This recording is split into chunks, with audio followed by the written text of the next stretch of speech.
کہ قرآن مقدس کی جو آیات ہیں ان کو آیات یا آیت کیوں کہا جاتا ہے؟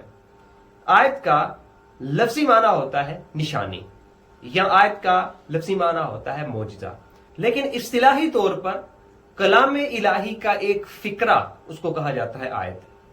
لفظی اعتبار سے آیت کا مطلب ہوتا ہے نشانی، معجزہ، لیکن اصطلاحی اعتبار سے کلام الہی کا ایک فقرہ اور ایک جملہ، ایک سینٹنس، اس کو آیت کہا جاتا ہے۔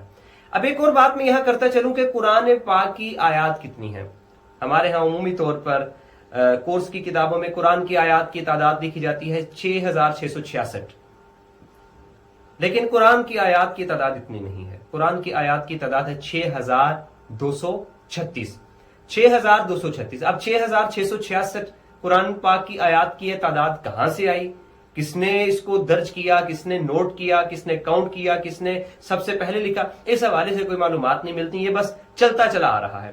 آپ اگر خود بھی قرآن پاک کی آیات کو کاؤنٹ کریں گے، کیلکولیٹ کریں گے، تو وہ 6236 ہی بنے گی۔ اور اگر ہم قرآن پاک کی ہر صورت میں، قرآن پاک کی ہر صورت کی آغاز میں، ابتدا میں بسم اللہ کو بھی آیت مانے، تو 113 صورتوں کے آغاز میں جو بسم اللہ ہے، چونکہ سورۃ توبہ کے آغاز میں بسم اللہ نہیں ہے، تو اس طرح سے قرآن پاک کی آیات کی تعداد بسم اللہ ملا کے 6349 ہو جائے گی، اور بسم اللہ کے بغیر 6236۔